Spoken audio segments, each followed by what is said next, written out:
虽然讲大船入港要发大财啊，毋过伫台南毋经海岸，一只对非洲来货轮 Sophia 毋是入港，你是因为即摆凯米风台大风雨造成客浅。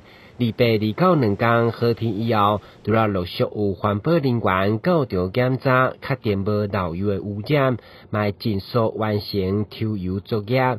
同时，海巡人员嘛无定期巡检。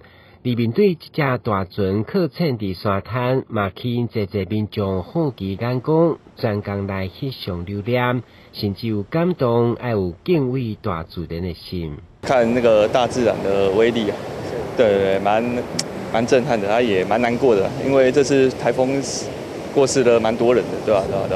对啊，希望大家敬畏大自然。这个船长也很失职啊，领那么多钱啊，结果船开来这个地方，而且还2台那边还1台，感受就是不要轻忽这种大自然的力量啦。就是说能避远一点就避远一点。